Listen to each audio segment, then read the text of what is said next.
예, 반갑습니다. 원재입니다. 예. 저는 김천 수도암이라는 절에서 지내고 있고요. 그 절에 이제 부속된 이제 낙가암이라는 조그만 암자가 있습니다. 6평짜리 그냥 건물 하나인데 원룸인데 그냥 거기서 잘 지내고 있습니다.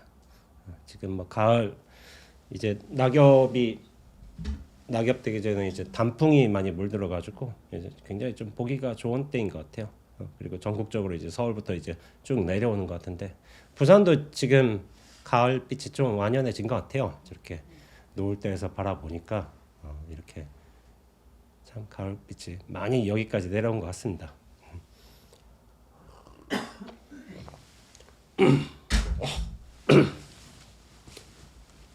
지난 봄에 제가 여기서도 이제 노을 때에서 법문을 하게 되었고 교수님과 또 인연으로 인해서 가을에 아마 이제 교수님께서 봄 가을에 한 번씩 이제 법문을 해주시면 어떻겠냐 이렇게 요청을 하셨는데 이렇게 수행 모임을 만드시고 정기적으로 수행하시고 불교를 공부하시고 이런 원력을 참 세우신 것도 대단한 거예요.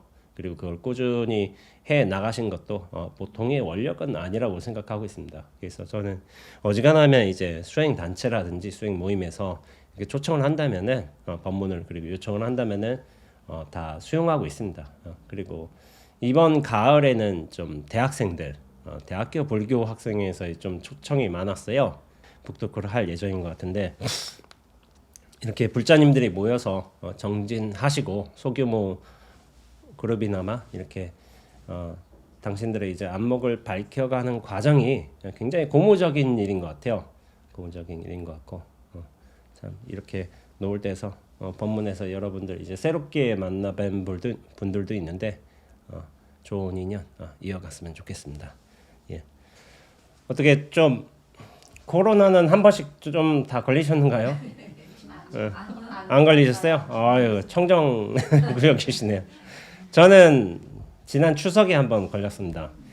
지금 아마 30일 가까이 됐을 거예요. 그래서 처음에 좀 힘들더니 이게 후유증이 좀 있더라고요.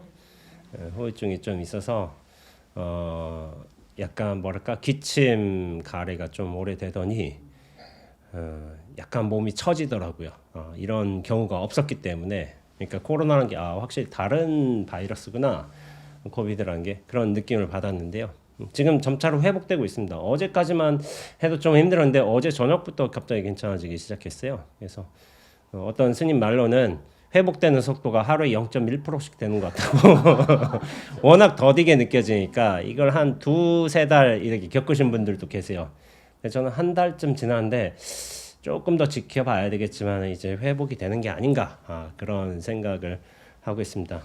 네. 제가 오늘 노을 때에서 준비한 법문은 뭐냐면은 제목을 제가 뉴스라는 신통력이라고 제가 써오긴 했네요. 나중에 제목이 어떻게 바뀔지 모르겠지만은 뉴스라는 신통력입니다. 제가 사실 어느 글을 쓴 적이 있는데 제가 망월사에서 정진을 하던 때였어요. 그때가 2015년, 16년을 제가 2년간 내 안것 동안 이렇게 망월사에서 정진을 했는데 그때 무슨 일이 있었냐면은 사패산 살인 사건이라는 게 있었어요. 당시에 좀 이제 엄청나게 큰 살인 사건은 아니었지만은 뭐 이제 범죄는 전국에 어디서든 계속 일어나고 있죠. 근데 이제 저희가 살던 지역이 망월사가 사패산하고 가까워요. 도봉산하고 사패산은 거의 붙어 있다고 봐야 되는데 저 금풍 갈치를 목적으로 해서 40대 어떤 남자가 50대 산행하는 어떤 여성을 목졸라서 숨지게 한 사건이 있었어요. 그러니까 이게 근방에 사는 사람한테는 큰 이슈겠죠. 아는 가까운 산에서 그 일이 벌어졌으니까. 그러니까 이 뉴스를 보고 나서 스님들이 세상이 더 흉흉해지고 있다. 이런 탄식이 쏟아졌겠죠. 그래서 이제 근데 그게 또 왜 큰 문제가 됐냐면은 당시에 좀 얼마 전에 1년도 안 돼서 또 근처에서 또 어떤 종류의 사건이 나게 된 거예요. 그렇기 때문에 이게 점차 심각해지는 게 아닌가 그런 이제 사람들 사이에 말이 돌았죠. 근데 제가 기사를 좀 유심히 보면서 댓글도 좀 봤어요. 댓글에서 어떤 이야기가 오가고 있나. 그러니까 이제 낮산행도 안전하지 않다. 서로를 불신하게 되었다. 이런 말을 하게 됐고 이제 여자는 이제 혼자 산행하기 어렵다. 그런 말을 하게 되고 이제 가정주부 집에 주부가 많으시니까 남편들이 막 막는다는 거예요. 산행 못 가도록. 막는 산행 못 가도록. 원래 산행을 많이 가시죠. 집 주변에 여기 놓을 때 주변에서도 근처 뭐 동산이나 있겠지만은 이런 앞에도 있지만은 산행을 가지만은 다른 도시에서는 여자 혼자 산행을 할 때는 등산로 입구에서 호신 기구를 대여해 준다는 거야. 그런 일도 있었고 또 뭐냐면은 살인 사건이 일어난 이제 산에는 등산로 폴리스라는 이제 단속반이 생겨가지고 이렇게 주기적으로 이제 순찰을 하는 거죠. 그리고 사건 주요 지역에는 뭐 CCTV가 뭐 열 몇 대씩 이렇게 설치되어서 그런 상황이 벌어진 거예요. 그러니까 이렇게 되니까 이 살인 사건이 일어난지 좀 위험한 등산로에 빠르게 이제 안전을 회복하는 거예요. 그러면서도 맨 처음엔 좀 등산객들이 조심하다가 나중에는 안정화되니까 점차 이제 등산하는 사람들이 늘어나긴 했다라는 이제 뉴스를 제가 시간이 지나면서 점차적으로 보게 되었죠. 보게 되어가지고 그러면서 저는 그런 질문을 저한테 했어요. 그렇다면 과연 그때는 위험했고 지금은 안전한 것인가? 그 살인 사건이 일어났을 때는 정말 위험했고 지금은 안전한 것인가? 그런 생각을 하는 거예요. 그리고 우리 사회가 점점 더 불안해지고 또 범죄에 노출되게 되고 이런 말을 하게 되는데 정말 사람들이 정말 무법의 시대를 이렇게 살고 있고 그리고 어떤 의미에서 좀 정신 미약자, 혼동스러운 사람들이 이렇게 많이 생겨나는 것인가? 특히나 요즘에 좀 이슈들이 좀 그렇죠. 마약 이슈가 좀 많이 불고 있잖아요. 사실 한국이라는 사회는 되게 마약에서 청정한 나라였어요. 제가 알고 있기로는 다른 나라에 비해서. 근데 마약과 관련된 이제 뉴스들이 지금 쏟아져 내리고 있는 것 같아요. 그러면서 여러 생각들을 하게 되는데, 근데 여러분들 생각해 보세요. 여러분들이 이 뉴스, 뭐 살인 사건이든 아니면 그것에 대한 어떤 우리 뭐 정부 지자체의 대응이든 사람들의 의견이든 아니면 마약 사건에 대한 어떤 것이든 다 우리가 뉴스를 통해서 그 이야기를 접하고 있잖아요. 근데 뉴스는 대부분 어떻게 접하시는가요? 물론 사람마다 다르겠지만은 요즘엔 스마트폰으로 뉴스를 접하고 있습니다. 저도 이렇게 스마트폰이 있지만은 물론 TV를 통해서 라디오를 통해서 접할 수도 있어요. 그러나 가장 빈번해진 이제 정보 습득의 아마 수단이 스마트폰이 되어버린 시대예요. 이 스마트폰에 의해서 우리가 수많은 정보들을 지금 접하게 되는 거예요. 습득하게 되고. 그리고 스마트폰이 무슨 역할을 하고 있냐면은 사람들 사이에서 소통의 창구가 돼요. 이걸 통해서 우리가 전화나 메시지, 카톡도 하게 되고 아니면 SNS를 통해서 만나지 않은 수많은 여러 사람들과 어떤 경험 공유를 하게 되고 좋아요도 누르게 되고 그러면서 메시지도 보내게 되고 카페 모임도 만나게 되고 이 스마트폰으로 사실은 우리가 모든 관계들을 조율하고 있단 말이에요. 그리고 스마트폰이 또 무슨 역할을 하고 있냐면은 개인의 정보 저장을 해놔요. 여기다 다. 스마트폰에 아마 이게 뭐 저는 그래요. 아이디하고 비밀번호를 다 어디다 저장해 놓습니다. 그러니까 까먹을 수가 있잖아요. 그러니까 나중에 쉽게 열람하게끔 물론 지문 인식해가지고 그걸 봐야 되겠지만은 번호를 통해서든 그렇게 하고 있고 또한 사진들 같은 거 많이 있잖아요. 그러니까 개인 프라이버시의 어떤 영역들 그에 해당되는 내용들도 다 스마트폰에 집적되어 있어요. 그러니까 스마트폰이 정보 습득, 사람들 사이의 교류, 개인의 어떤 정보, 사생활까지 모두 포함한 굉장히 중요한 디바이스가 된 형국이죠. 그렇죠. 근데 이게 무려 20년 전만 해도 이게 상상이 불가능했습니다. 사실 이런 장치 하나가 가능할지는. 제가 79년생인데요. 제가 이제 어렸을 때 과학 잡지 같은 게 많이 있었어요. 그때는 과학 동화도 있고 뭐도 있고. 그럼 과학 잡지를 보면은 2020년도에는 뭐 2025년에는 막 그런 게 있는 거야. 사람들이 다 컴퓨터를 들고 다닌대. 그런 말이 있었어요. 그러면서 그때는 어떤 상상을 했냐면은 몸에다 컴퓨터 이제 데스크탑하고 화면하고 LCD하고 이런 걸 딱 연결해서 하는 장면을 보여준 거야. 그 시대엔 그런 상상을 한 거죠. 왜냐면 컴퓨터가 이렇게 작아질 줄 몰랐으니까. 그러니까 그 시대엔 그런 상상을 한 거예요.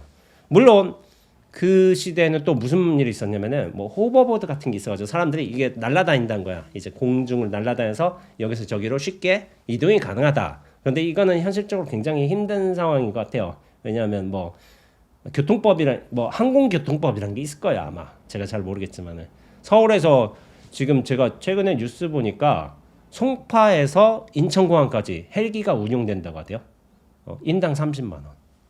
인당 30만 원인데 아무래도 특수한 직업에 있는 사람들이 좀 쓰겠죠. 일반인들이 쓰지는 않겠지만 20분 만에 간대요 공항에. 그러니까 굉장히 혁신적인 거죠. 그러나 그거는 어떤 항공 운행의 어떤 교통법을 따라서 그렇게 만든 것이고 호버보드는 이제 불가능한 것이 됐고 또 하나 인상적이었던 게 언어 소통기. 이거 딱 되면은 내가 이렇게 한국말로 하면은 영어로 딱 된다. 근데 이게 되고 있어요. 저 이거 안 될 줄 알았거든요. 인스타가 아니라 또 이제 파파고라는 어플이 있어요. 구글 트랜슬레이션이라는 것도 있지만은 파파고 어플이 굉장히 잘하고 있더라고요. 그래서 이를테면 일본에 갔을 때도 뭐 일본 식당에 메뉴판이 있을 거 아니에요. 사진 탁 찍으면은 바로 한국어로 다 번역해줘요. 그래서 굳이 외국어를 배우지 않아도 외국 여행하는 수준에서는 문제가 안 되는 상황이 된 거예요. 물론 이제 그 텀은 있겠죠. 이걸 트랜스레이트 하고 다시 정보를 하고 또 왔다 갔다 하는 데 있겠지만은 가능은 해요. 가능한. 그래서 지금 제가 볼 때는 상당 부분이 이뤄진 게 아닌가 그런 생각이 드는데 가장 혁신적인 건 아무래도 저는 스마트폰이라고 생각을 해요. 그 모든 정보를 습득하게 되는 창구이고 개인의 자료를 보관하게 되고 사람들 사이에 왕래를 하게 되고 요즘 애들이 그렇다고 하대 다 카톡으로 하지 만나서 놀고 그러다기보다는 다 게임도 이렇게 딱 설치해가지고 다 하지.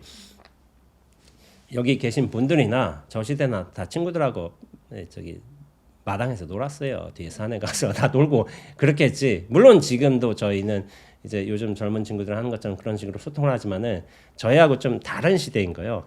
그러니까 참 이게 혁신적으로 달라진 시대 같아요. 저는 그 가장 중요한 기점이 스마트폰이 아닌가 그렇게 생각하고 있습니다. 그런데 그런 생각이 들어요. 제가 뉴스라는 신통력이라는 제목으로 이 본문을 하게 되었지만은 제가 어렸을 때를 생각해 보면은 그 전에도 마찬가지죠. 어떤 종류의 큰 일이 사건이 범죄가 좀 나쁜 일이 벌어진다고 해도 그것이 벗어난 수준은 어지간한 큰 일이 아닌 이상은 동리 면리 밖을 벗어나지 못했어요. 그러니까 뭐 20리 30리가 기껏했겠죠. 왜냐하면 그것을 전할 만한 창구가 없었으니까. 소문으로 야 이렇게 이를테면은 야 누구하고 밤에 야반도주였디야 이런 얘기를 제가 어렸을 적에 해가지고 뭐 그런 얘기를 들은 적이 있어요. 그래서 야 저 아저씨가 저렇게 야반도주를 했네 하고서 나중에 또 마을도 들어오기도 하지만 사업 망해가지고 그런 일들을 보기도 했지만은 근데 뉴스라는 좀 속성이 좀 있는 것 같아요. 뉴스라는 속성이 뭐냐면은 뉴스는 평범한 일은 싫지 않아요.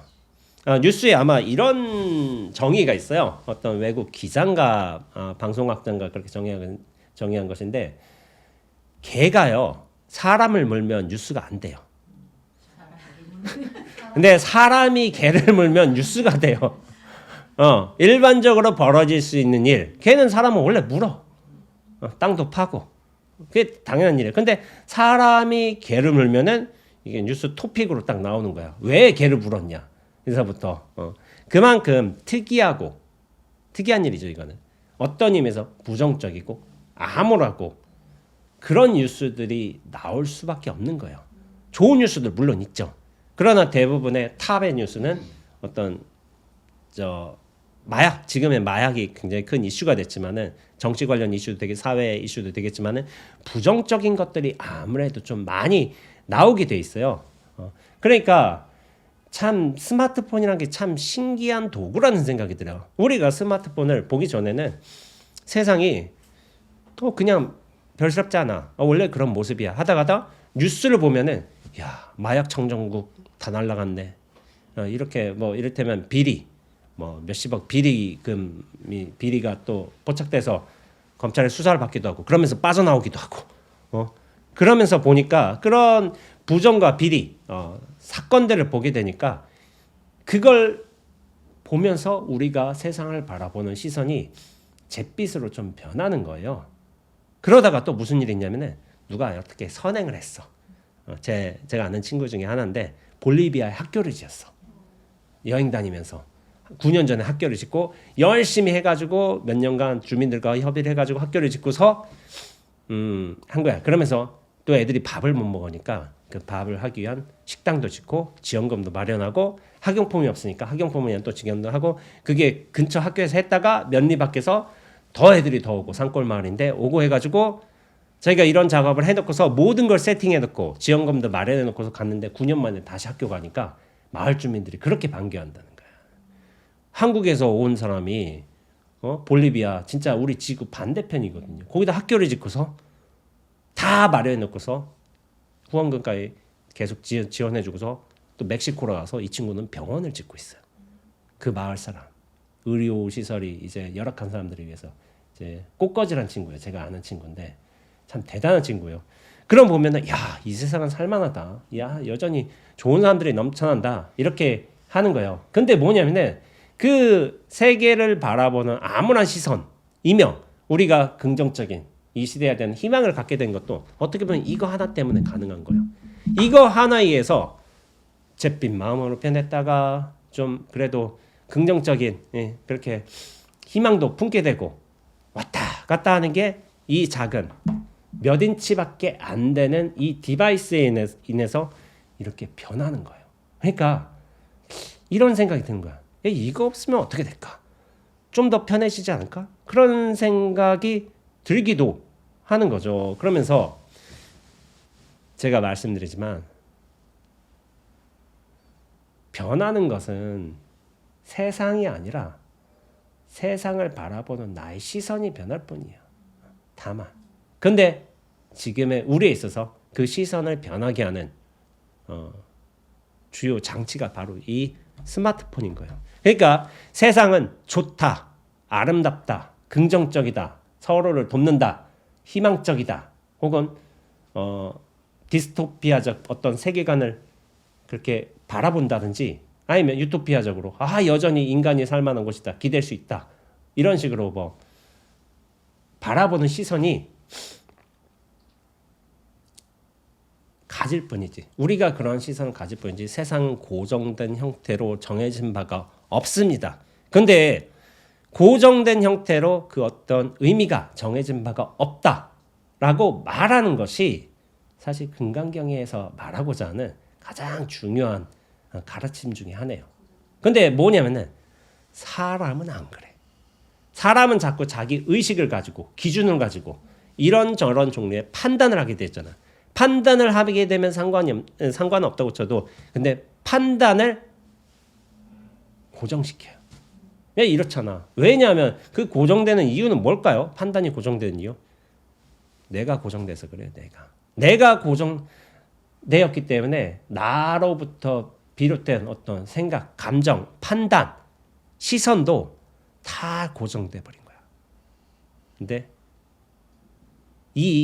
근데 이 근원이란 게 바로 나라는 거야. 내가 물론 이 스마트폰을 통해서 세상을 바라보는 어떤 시선들이 바뀌긴 하지만 근데 이 스마트폰이 없으면은 세상을 바라보는 시선이 영원히 열려 있을까요? 닫혀 있을까요? 이렇게 될까? 스마트폰이 없어도 우리는 어떤 시선으로 또 세상을 보게 돼요. 그걸 또 고착화하게 돼요. 그것이 우리의 어떤 습성인 거야, 습성. 근데 제가 나중에 한번 다뤄볼 영화 중에 하나인데 그런 게 있어요. 세상은 어떤 고정된 의미로서 정해져 있는 게 아니다. 사람마다 비춰지는 세상의 모습도 다르고 또 나의 마음 상태 따라 세상이 다른 모습으로 나타나기도 해요. 혹시 여기서 이창동 감독의 시라는 영화 보신 분 계세요? 시 보신 분? 한 분, 두 분. 시라는 영화를 보면은 뭐가 있냐면은 할머니 한 분이 나와요. 할머니 한 분인데 손자인데 이게 다리를 건너가면서 가을에 지금 같은 가을인데 강물이 다 이제 뭐 햇볕을 받아서 비치는 거야 아름답게. 그래서 너무 아름답지 않아요? 여기서 있는 옆에 아낙네한테 그렇게 얘기를 하는 거야. 아 바람도 좋고 물결도 좋고 너무 아름다워요 세상은. 근데 그 물결을 보는 다른 여자 아주머니의 시선은 달랐던 거예요. 이 강물이 그 할머니한테 그렇게 아름다운 거였지만은 그 강물에서 며칠 전에 자기 딸이 빠져서 자살했어요. 강물에 뛰어들어서. 그러니까 이 강물을 바라보는 시선이 다른 거죠. 근데 이 할머니는 몰랐던 거야. 그 자살을 하게끔 그 아주머니의 딸이 자살하게끔 폭력을 가한 게 이 할머니의 손주였던 거야. 그러니까 강물이 그렇게 달라. 근데 나중에는 손주가 그렇게 폭력 사건에 연루된 것을 알고 또 가서 사죄를 하게 되고 그렇게 하면서 또 나오면서 바라보게 된 또 강물은 어떻게 됐어요? 잿빛이겠죠. 암울하겠죠. 아름답다고 생각하시지만 가을 빛에 비쳐서 나중에는 그게 나를 혼란스럽게 하는 어떤 원인이 될 수도 있는 거예요. 그러니까 고정된 의미의 세상은 없다. 다만 우리의 마음 상태에 따라서 그렇게 세상이 드러나는 것이다. 이것을 불교에서는 일체유심조라고 합니다. 일체는 오직 마음이 지어낸 바다. 근데 일체란 게 뭐냐면은 모든 세상이란 거예요. 모든 세상. 근데 모든 세상에 나도 포함돼요. 사실은. 나도 어떤 마음이 지어낸 바예요.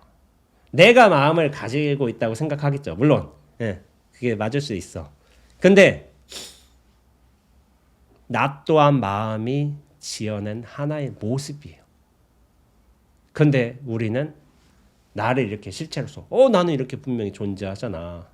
나는 여기 분명히 말하고 있고 생각하고 있고 이렇게 반응하고 있잖아. 이렇게 살고 있단 말이야. 나라는 상을 갖추고서 나라는 고정된 실체가 이렇게 있다고 믿고 착각하면서 사는 게 부처님이 바라보신 이 중생의 모습인 것이고 부처님이 깨닫게 된 건 거기서 진리가 무아인 거예요. 무아가 너무 단순한 진리예요. 고정된 실체로서 자아는 없다. 이걸 천명하신 거예요. 삼법인 중에. 고무상 무아. 모든 것이 고통이다. 하고 무상. 변하지 않는 것은 없다. 그리고 고정된 실체로서 자아는 없다. 이게 삼법인 가장 중요한 불교에서의 가르침 중에 하나인 것이고 거기서 핵심이 무아인 거예요. 무아지만은 근데 뭐냐면은 이 세상은 연기에 의해서 인연들의 흐름에 의해서 움직여지고 있다. 이것을 통찰하신 게 깨달으신 게 부처님의 깨달음입니다. 깨달음인데 참 이런 생각이 들어요. 저는 이 스마트폰을 쓰면서도 이게 우리 문명이 가지게 된 신통력이 아닌가. 신통력이 아닌가 하는 생각이 들어요. 왜 그러냐면은 이를테면은 얼마 전에 러시아와 우크라이나 전쟁이 있었잖아요. 근데 저는 되게 신기했던 게 몇천 킬로 떨어져 있겠죠. 우크라이나가 우리에서 몇만 킬로 떨어져 있는지 잘 모르겠지만은 몇천 킬로 떨어져 있는 저 우크라이나에서 러시아 군이 침공을 해오는 거를 우크라이나 CCTV를 통해서 보고 있어요. 실시간으로. 시청에 달려있는 그 CCTV가 있더라고요. 그거를 전 세계에 송출하고 있는 거야. 실시간으로. 러시아가 침공한데 근데 그 광경을 보고 있다니까. 실시간으로. 그래서 지금 이 시대가 뭐지? 예전에 이라크전만 해도 이를테면 저는 이제 군에 있었으니까 이라크전만 해도 미군의 몇몇 기갑부대가 해가지고 이라크 바그다드까지 진출하는데 몇십 킬로를 진군하고 있다. 그러면서 중간중간 그땐 뉴스로 봤을 뿐이에요. 이렇게 하다가 몇 킬로 바그다드 인접의 몇 킬로 부분에서 뭐 이제 로켓이 발사됐고 그거를 뭐 하다가 하나가 뭐 장갑차가 이제 고장이 났다. 한 명이 다쳤다. 그 정도를 실시간으로 듣는 것도 신기했는데 20년 전에. 근데 지금은 이제 이걸로 보는 거예요. 화면으로. 실시간으로. 물론 몇 초 차이는 있겠죠. 근데 이게 참 대단한 시대예요. 그러니까 이걸 왜 신통력이라고 비유할 수 있냐면은 우리가 신통력, 부처님의 신통력이 총 6가지가 있어요. 6가지. 5가지에다가 한 가지를 더해서 6가지로 불러요. 그 6가지를 다 아시는 분 계세요? 천안통, 숙명통,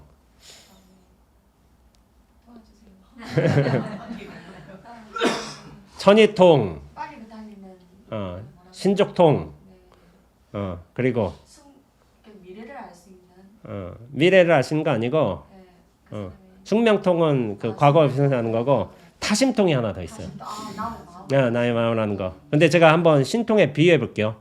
우리가 지금 우크라이나 시내에서 벌어지고 있는 상황을 알 수 있어. 이게 천안통에 비유할 수 있는 거야. 문명의 기술로 인해서. 그쵸? 그리고 신족통이라고 한다면 멀리까지 원래 신족이란 게 그 축지법 같은 걸 통해서 먼 장소를 한꺼번에 툭 간다. 축지라는 게 이게 줄일 축자를 쓰거든요. 딱 해서 땅과 땅을 딱 줄여가지고 이렇게 이동하는 거야. 그러니까 누가 그런 설명을 하대. 땅을 이렇게 탁 접는데 접어서 여기서 원래 여기서 여기는 먼데 이렇게 탁 접으면 여기서 여기로 가는 거니까 그게 신족통이라는 거야. 근데 이제 신족통인데 지금은 우리가 신족통을 안 한다 하더라도 이를테면은 비행기 타고 가잖아요. 저 도쿄 2시간이면 가요. 과거엔 가능했겠어요? 불가능하죠. 신족통이 기술의 어떤 발전으로 인해서 분명히 이제 유사하게 적용된 거고, 그리고 뭐냐면은 타심통이란 게 상대방의 마음을 알 수 있다는 거죠. 부처님의 신통 중에 하나가, 오신통 중에 하나가. 근데 요즘에는 좀 뭐 범죄 수사 연구소 그런 걸 통해서 또 개인 상담을 통해서 그 어떤 마음의 어떤 작용에 관해서 굉장히 많은 연구를 했단 말이에요. 그리고 그것이 어떤 학회를 통해서든 원리를 통해서는 이게 규명된 부분도 있어요. 어느 정도. 모든 걸 다 확정할 수 없겠지만 대충의 어떤 종류의 좀 러프한 이제 퍼센티지로 인해서 그 정도로 이게 패턴화 됐다라고 걸 규정을 해가지고 우리가 상담을 통해서 마음의 패턴도 읽을 수가 있어. 또 범죄자의 유형도 읽어낼 수가 있어.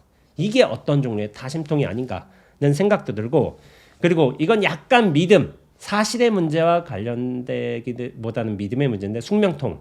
우리가 이 최면 유도를 통해서 과거의 전생을 알아내는 그런 영상들도 있어요. 전생다 해가지고 당신은 뭐 40살이라고 쳐봐. 40년 전에 어디였습니까? 저는 이게 뱃속에 있었어요. 그 전에 어디 있었습니까? 하면 뭐 프랑스 어디 뭐 어디 그런 말을 하는 사람도 있어요. 그 뭐 1000년 전에 어디에 있었습니까? 뭐 바빌로니아 어디 뭐 그런 경우도 있어. 그런데 이제 그거에 대해서 믿는 사람들도 있고 믿는 사람들도 있고, 근데 자연스님 같은 게 참 재밌는 말씀하셔요. 그거를 안 믿는 입장이신데, 야 그럼 그 시대 언어로 얘기해봐. 고대 바빌로니아로 얘기해봐. 아무도 못한다 이거요. 그러니까 그 시대 언어가 있을 거 아니요. 한국어로 얘기한다 이거지. 구라치지 말라고. 그러니까 이것이 어떤 사실인지 모르겠지만은 어떤 사람들은 또 믿기도 해요. 나의 전생 이렇다. 나는 로마 공주였어. 로마에 가보니까 그렇게 거리가 다 낯익어. 그렇게 말하는 사람들도 있어요. 로마 공주였다고. 근데 뭐 최면 유도를 통해서 과거 전생이 뭐 드러난다 치면은 뭐 나름의 숙명통이 그게 이루어진다고 볼 수도 있죠. 그러니까 이게 뭐냐면은 천안통, 천이통, 멀리서 들을 수 있는 거. 원래 카메라가 됐으니까 다 들을 수 있잖아. 또 그것도 가능해진 거고, 신족통, 타심통, 숙명통이 과학기술에 의해서 어느 정도 우리가 유사하게 이뤄낼 수 있는 상황이 됐어요 지금. 그런데 뭐냐면은 한 가지를 못하는 거야. 한 가지를. 딱 한 가지. 부처님의 육신통 중에 이 오신통은 사실은 일반인들도 얻을 수 있어요. 근데 이 마지막 신통은 절대로 얻지 못하는 신통인 거예요. 그게 바로 누진통이에요. 누진통. 셀루자를 쓰는데 진이란 건 번뇌예요. 번뇌가 세어버린다. 번뇌가 끊긴다. 이게 깨달음인 거예요. 이 깨달음은 오신통이 가능한 사람도 못하는 거야. 이걸 육신통이라고 하는데 번뇌를 못 얻고 나서 생사의 불임을 받지 않게 되는 게 부처님의 깨달음이었고 이게 가능해요. 부처님은 사실은 원래 오신통을 미리부터 얻으실 수 있으셨어요. 왜냐하면은 부처님이 선정주의를 닦으셨잖아요. 선정을 굉장히 이제 좋은 수준까지 이렇게 갈 수가 있었던 거야. 그러니까 자유자재로 이 선정에 들 수가 있기 때문에 사실 오신통은 색계 사선정에 들어가서 얻을 수 있는 신통입니다. 부처님은 이미 그걸 넘으셨어. 근데 뭐냐면은 신통을 받지 않으셨어요. 개발하지 않으셨어. 왜 그러셨을까? 예? 그것도 번뇌. 왜 그러냐면은 부처님이 왜 신통을 받지 않으셨냐면은 그거를 쓸만한 역량을 아직 갖추지 않으셨다고 판단하셨기 때문에 깨달은 이후로 깨달은 뒤에야 이 신통력을 제대로 쓸 수 있다는 걸 아셨기 때문에 그걸 일부러 미루셨어요.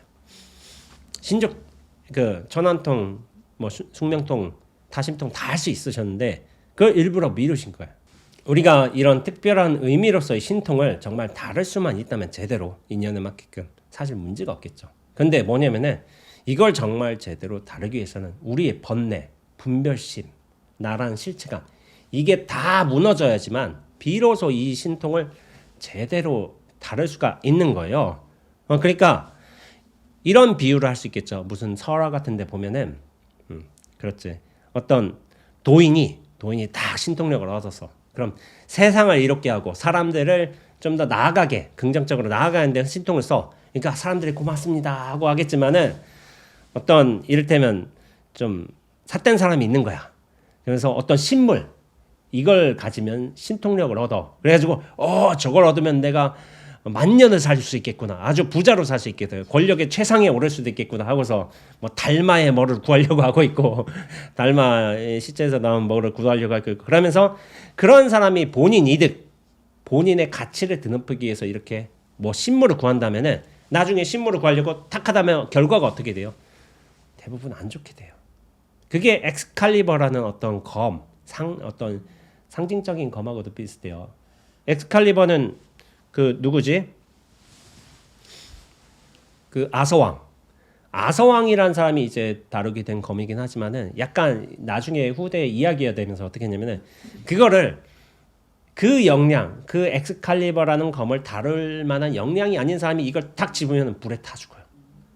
타 죽어. 근데 뭐냐면은 아서왕 대의를 위한 사람들을 위한 역사를 위한 명분이 있고 자기 희생에 원력이 있는 사람이 이걸 딱 쓰면은 인연에 맞게끔 잘 쓸 수 있는 거야. 그러니까 신물도 주인을 알아보는 거죠. 이 사람이 내 주인이 될 사람인지 대의를 품고 있는지 자신을 헌신할 수 있는 사람인 거지. 그거를 판단하고서 자기도 그 주인의 쓰임을 받는 거죠.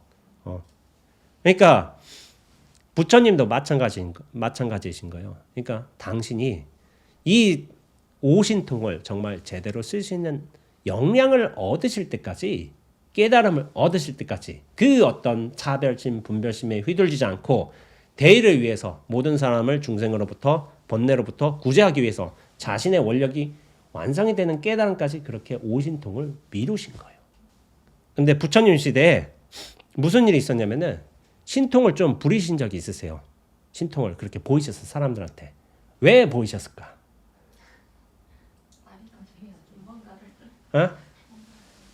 보이신 적이 있어요. 몇 경우에서. 그렇게 해야만 그래도 자기 인하고자 하는 말씀을 좀 따르겠다 싶어서. 그런 경우도 있고 넓게 보면 그게 맞는 얘기죠. 근데 그 당시에는 2600년 전 당시에는 도력의 크기를 신통력의 크기하고 똑같이 봤어요.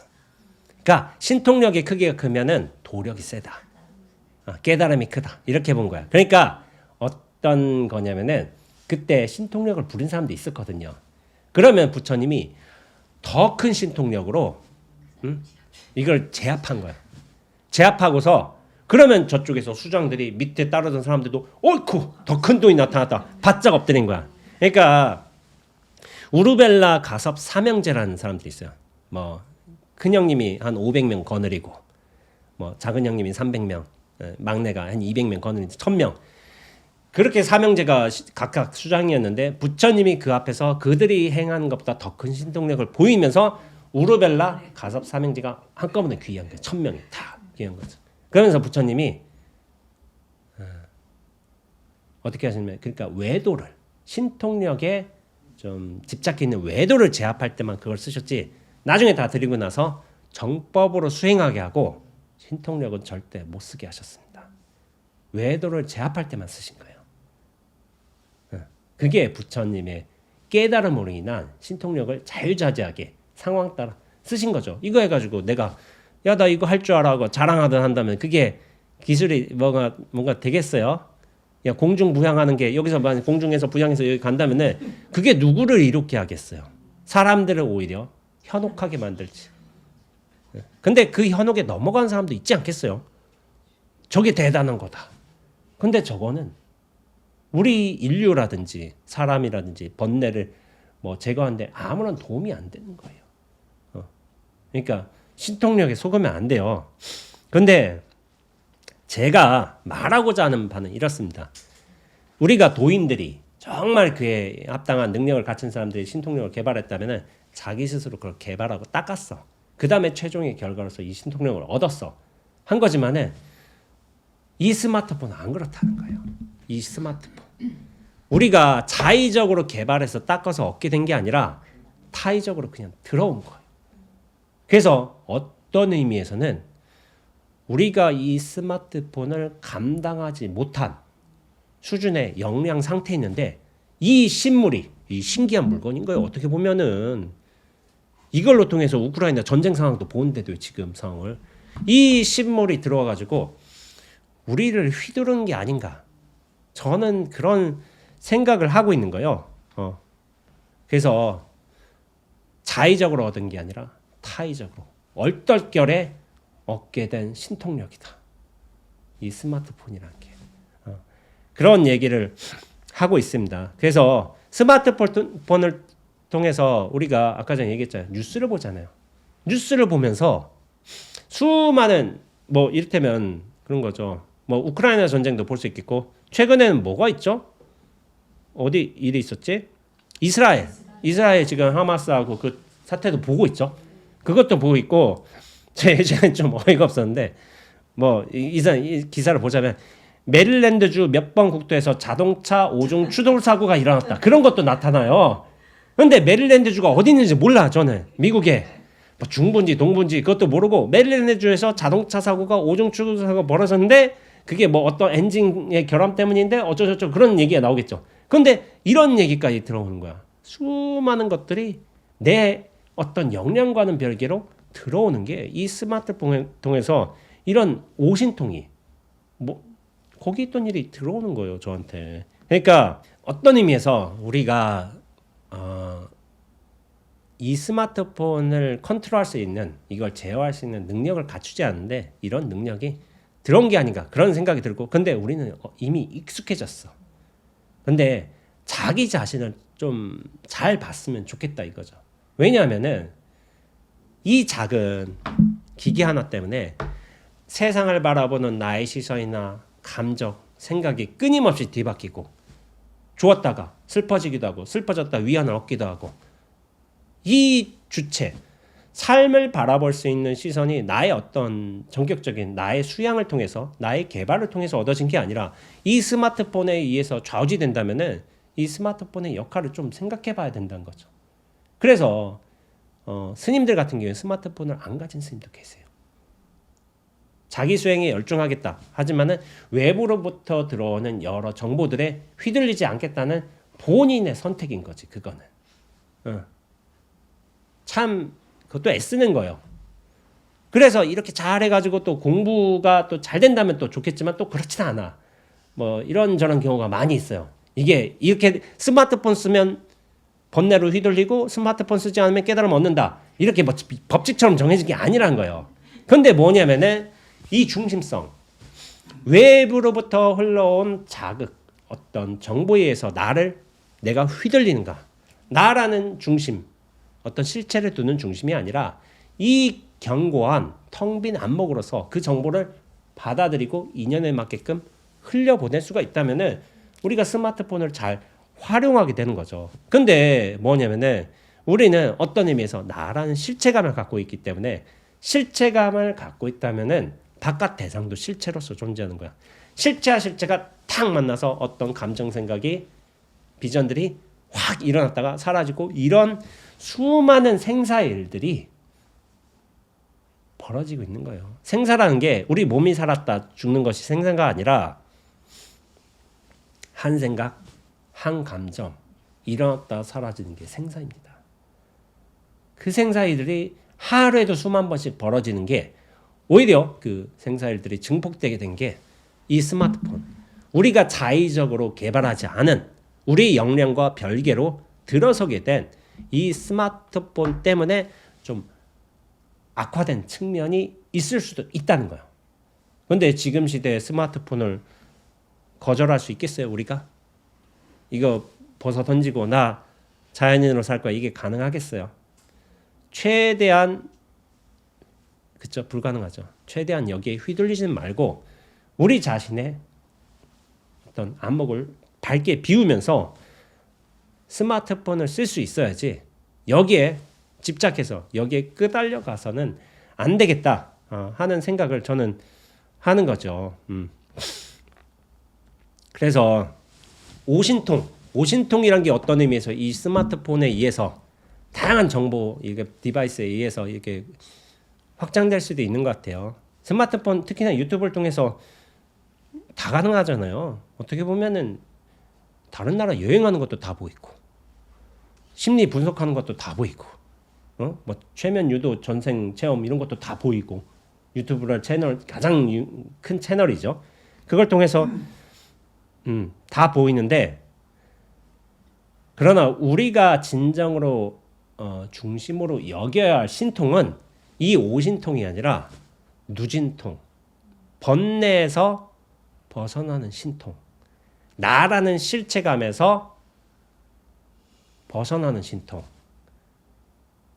눈앞의 자유로 돌아가는 게 진정한 의미의 신통인 거예요. 이 신통인 것이지 나머지 오신통은 그렇게 중요하지 않은 요소일 수가 있어요. 근데 우리가 보고 듣고 맛봄에 나라는 실체 이렇게 한다면은 보는 내용, 듣는 내용, 맛보는 내용, 생각하는 내용에 확 끌려 들어가요.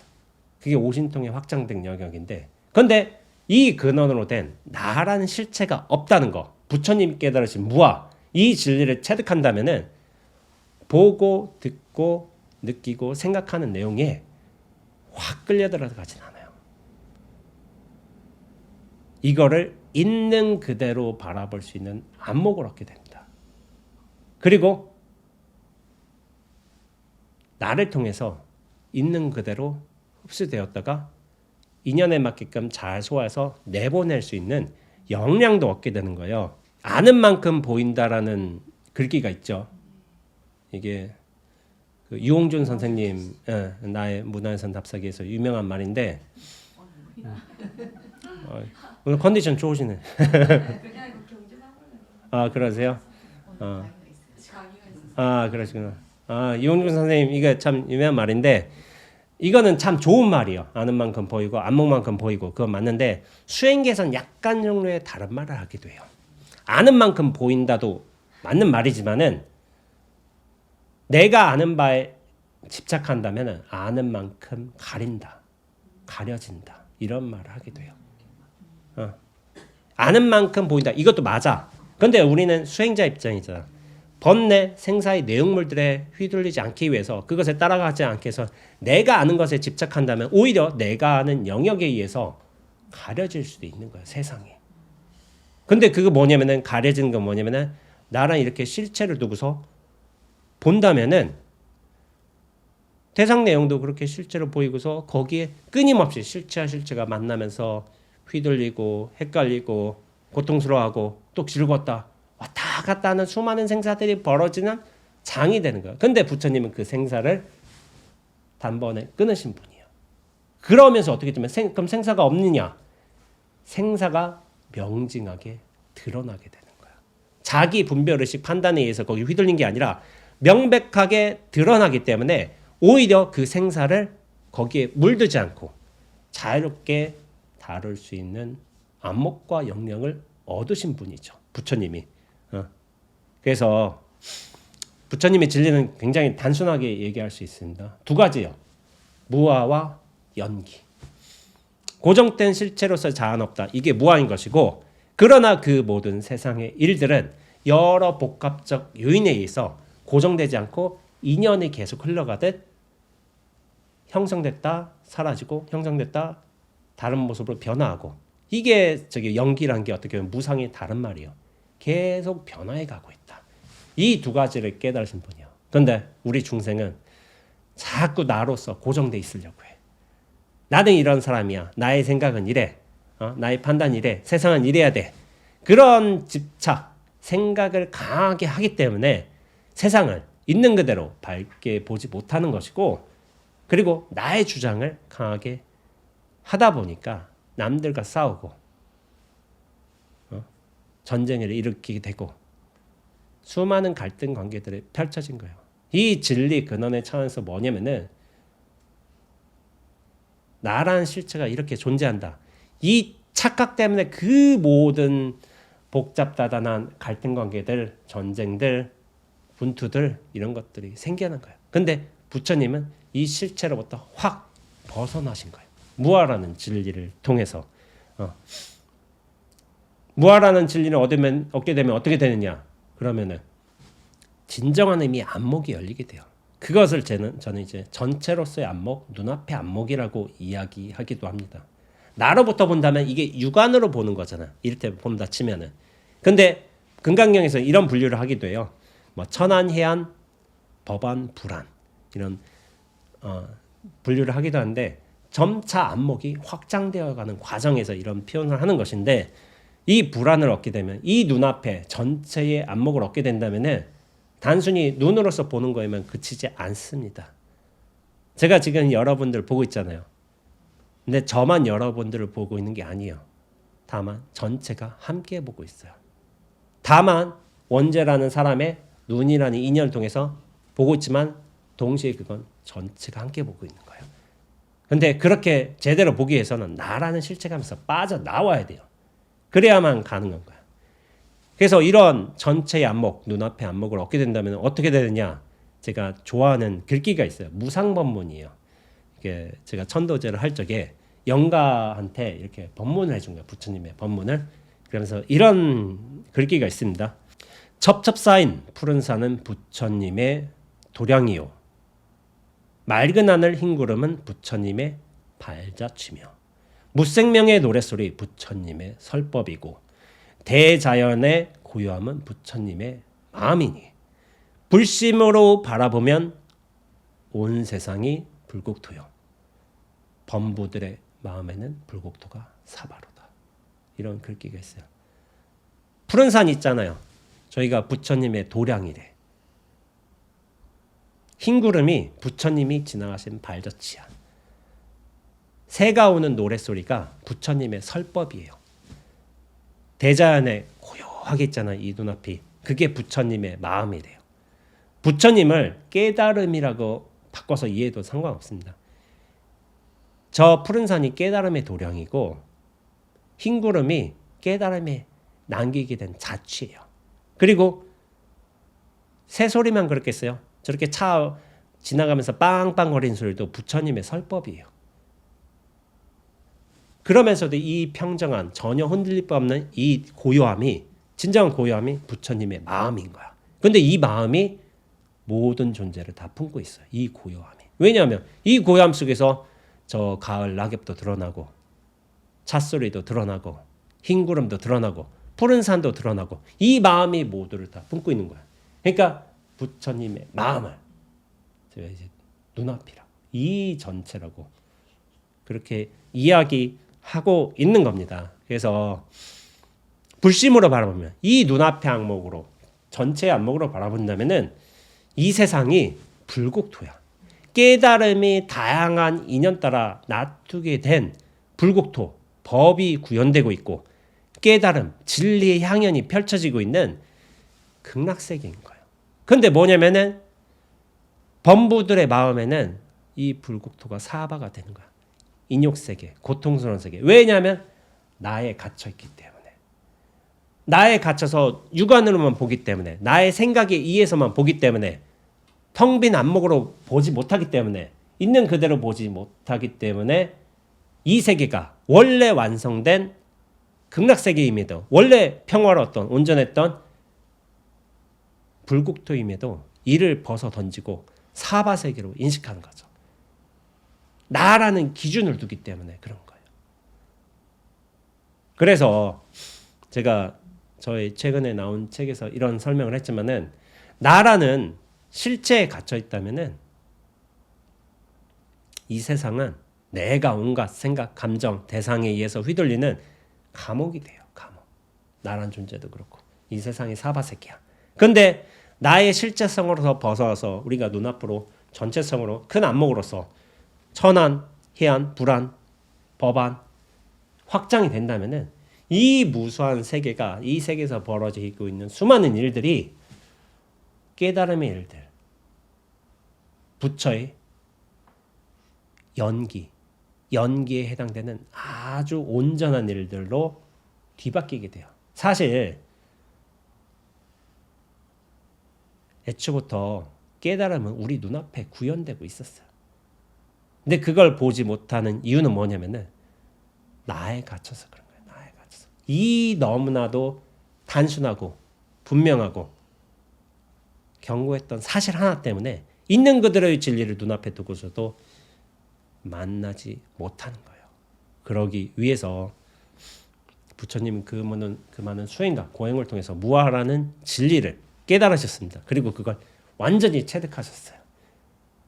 그러면서 그 길을 우리에게 여러 방식으로 알려주셨고 부처님뿐만 아니라 여러 선지식, 중국의 조사 선지식, 저희 노스님 되시는 성철 스님, 윤사 스님 그런 분들께서 진리를 체화하시고서 저희들에게 수많은 가르침을 주셨던 거예요.